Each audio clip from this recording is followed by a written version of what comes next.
Hola, hoy hablaré acerca de la peregrinación de Egeria.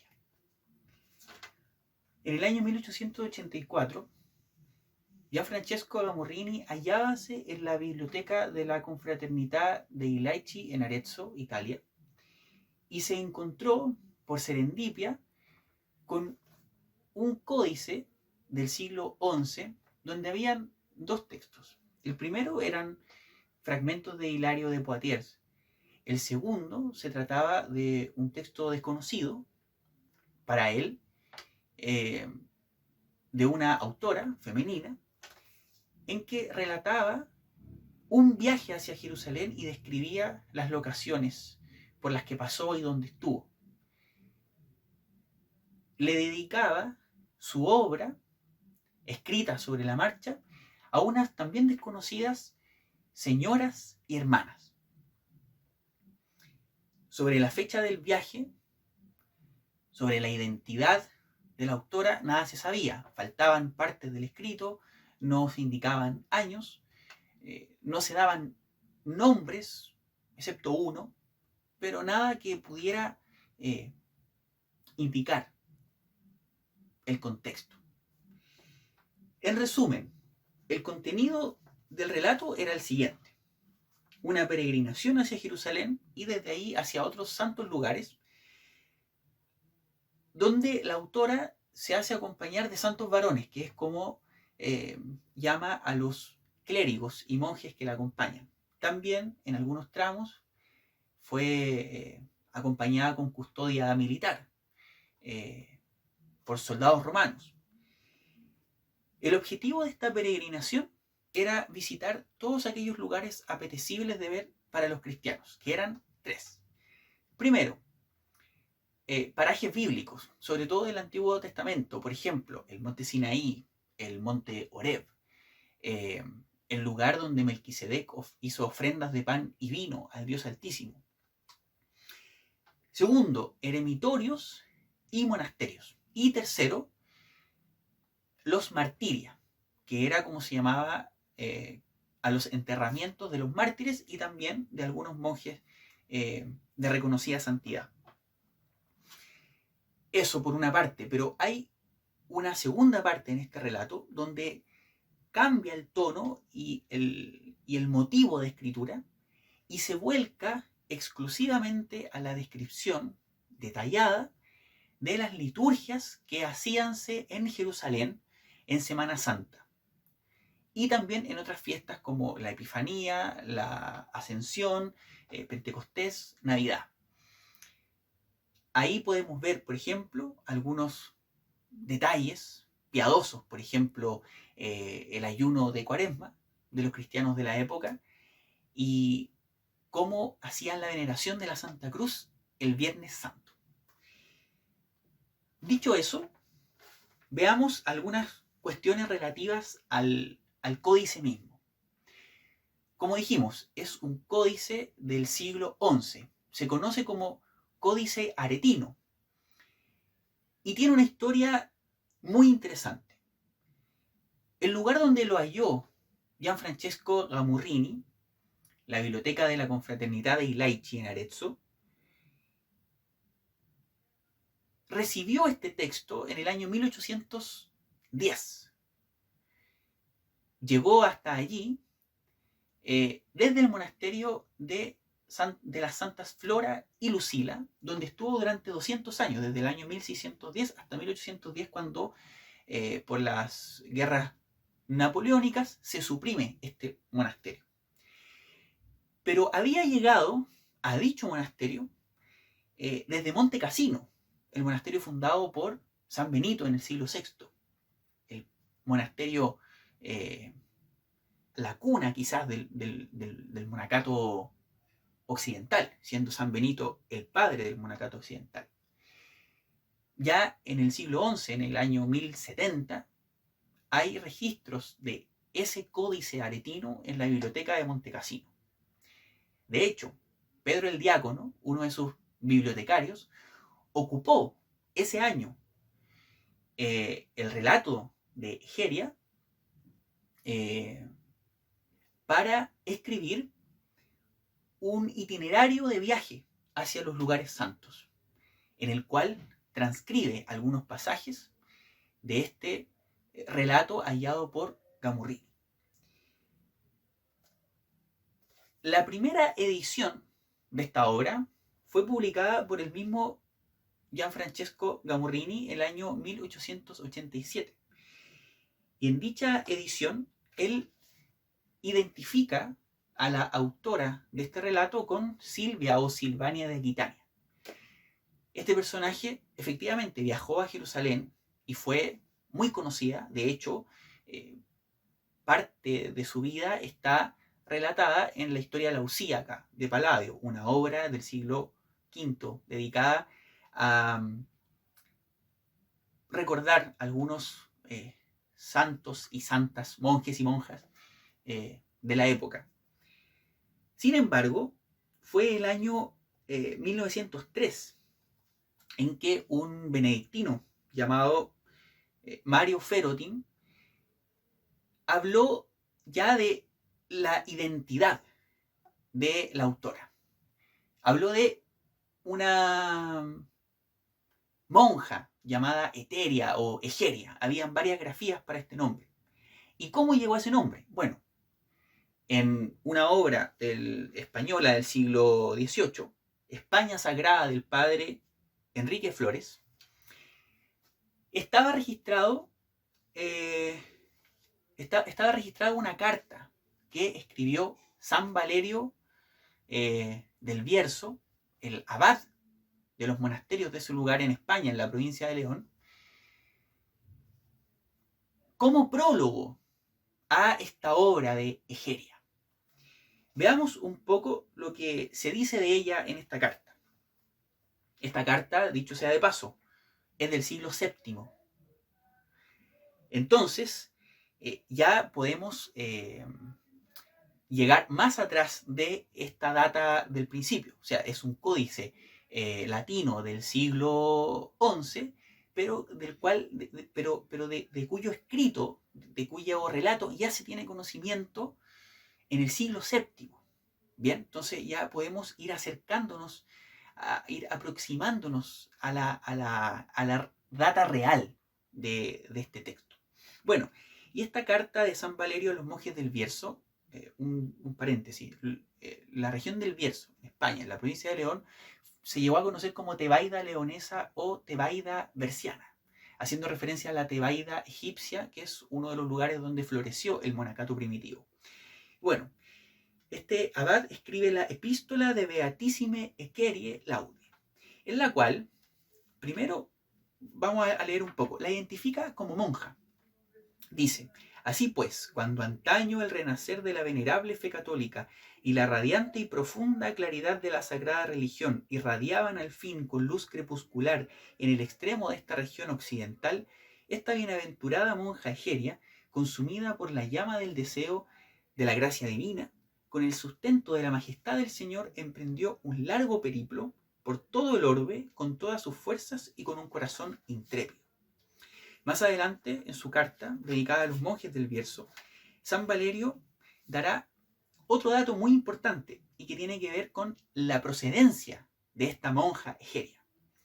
Y dice: ella, surgida en la más remota orilla del mar Océano Occidental, se dio a conocer al Oriente.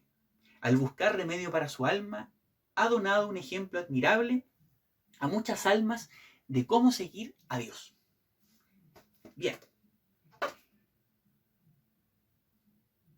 Seguimos sin saber la data de este viaje.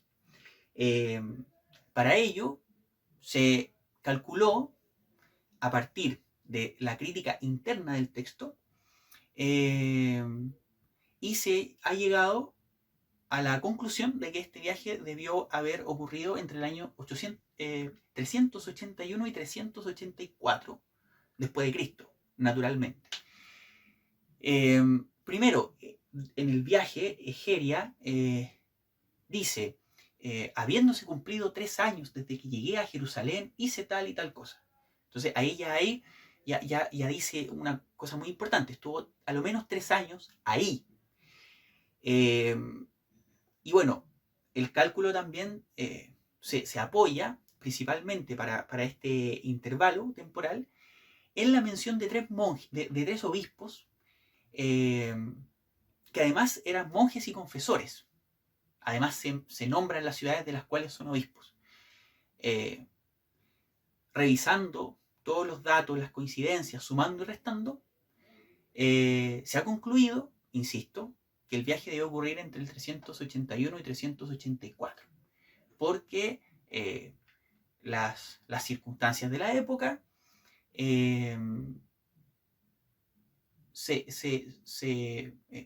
alcanzan a coincidir con la presencia de obispos, monjes, confesores en dichas diócesis mencionadas por Egeria. Eso. Bien. Ahora hablemos un poco bueno, quiero profundizar en algo, el hecho de que Egeria haya sido monja. ¿Y por qué? Porque una de las traducciones que he ocupado para preparar esta charla es esta.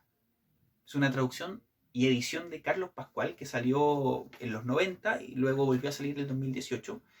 Es una traducción que a mí personalmente me gustó bastante porque podríamos decir que Carlos Pascual no se traga de buena primera el que Egeria haya sido monja, por una razón muy sencilla, porque el monacato de antaño no era como el actual. Entonces, por esa razón, él dice que no se puede hablar derechamente de Egeria como monja.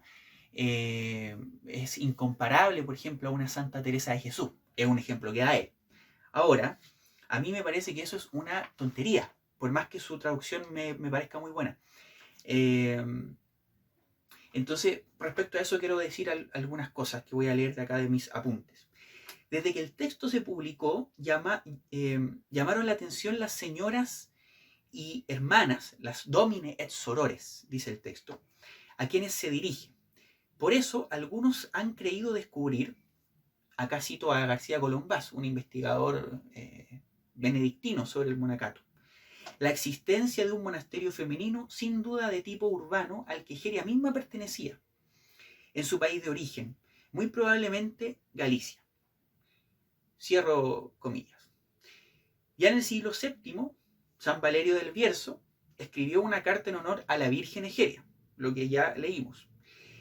Y en el siglo XVI se hace alusión a un texto de la abadisa en el inventario del monasterio de Montecassino, que corresponde al códice hallado por Gamurrini, es decir, que ya esa tradición de que era una monja, una religiosa, se perpetúa por lo menos desde el siglo VII en adelante.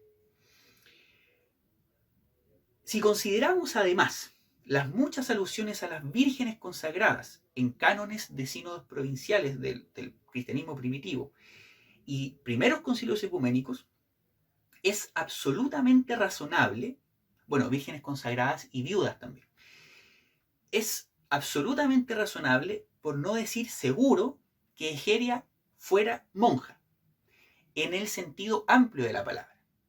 Es decir, viviendo el ascetismo en su propia casa, en medio de la urbe y conservando incluso la administración de sus bienes. Aquí es donde, digamos, pego el palo a los que piensan que no fue monja. Quienes se oponen a esto insisten en que el monasticismo de aquel entonces era muy distinto al que conocemos hoy, y en efecto lo era, acabo de decirlo.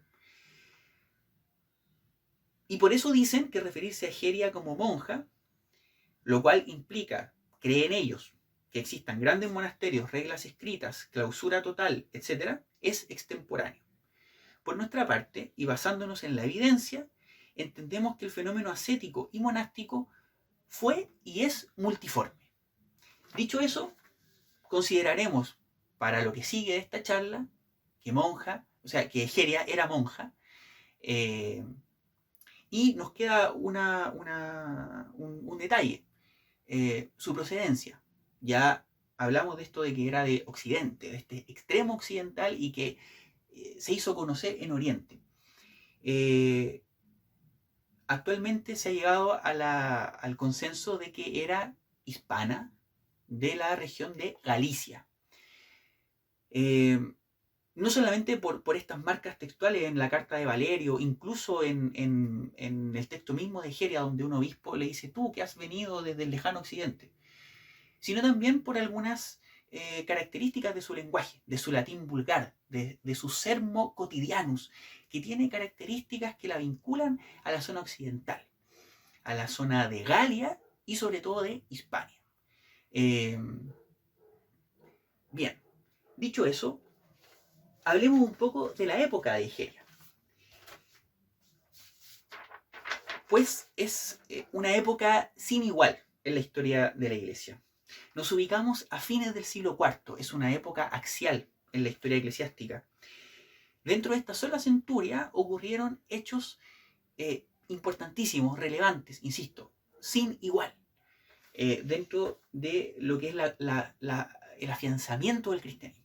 Primero, tenemos que en el año 313 Constantino, mediante el edicto de Milán, permite la libertad de cultos.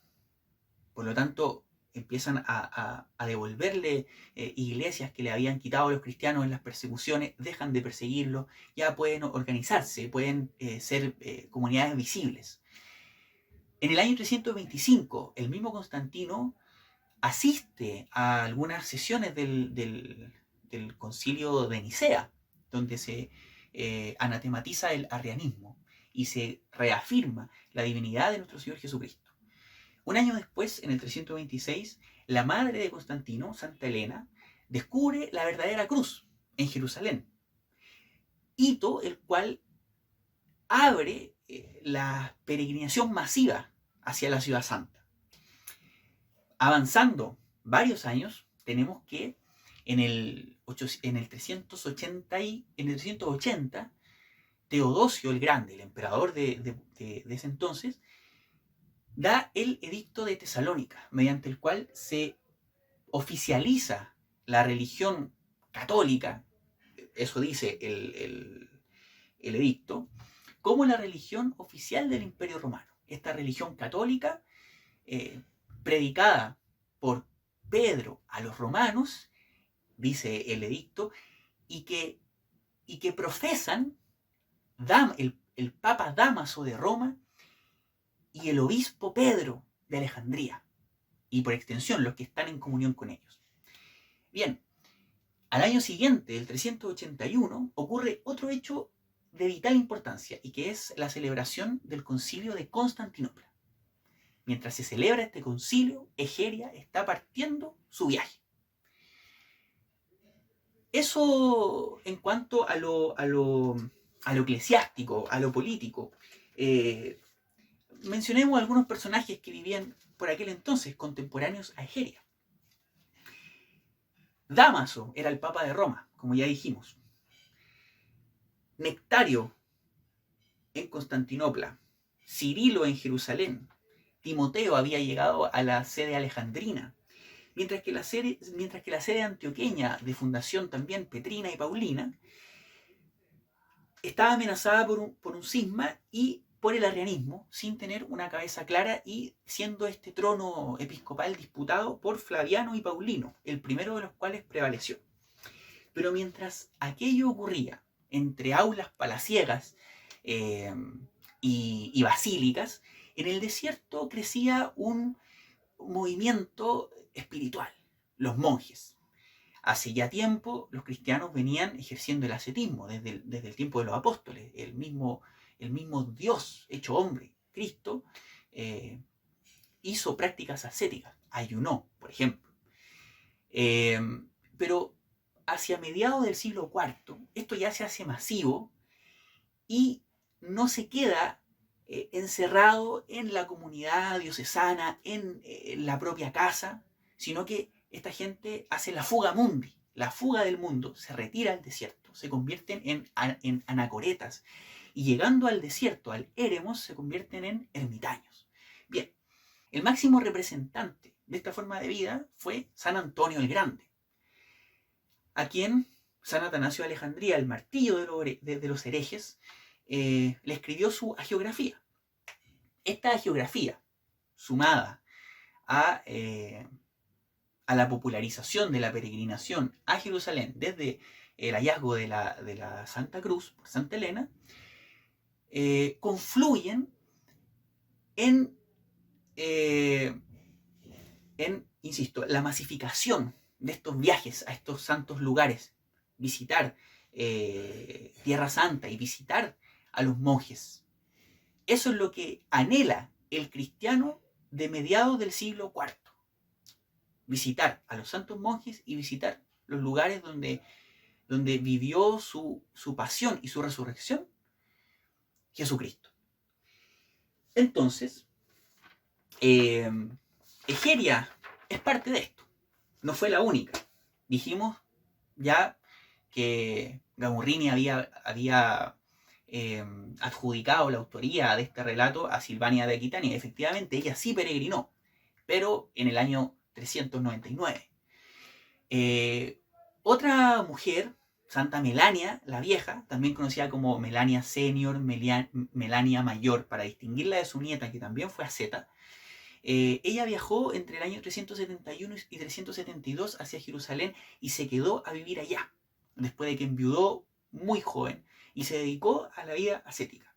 Bien, entonces Egeria es parte de estas mujeres y de estos cristianos que empiezan a viajar. Un detalle, Melania, al igual que Egeria, era hispana. Y Silvania era de Aquitania, era de la Galia. Entonces, desde Oriente hay una tendencia a buscar esa ciudad santa de Jerusalén mediante la peregrinación.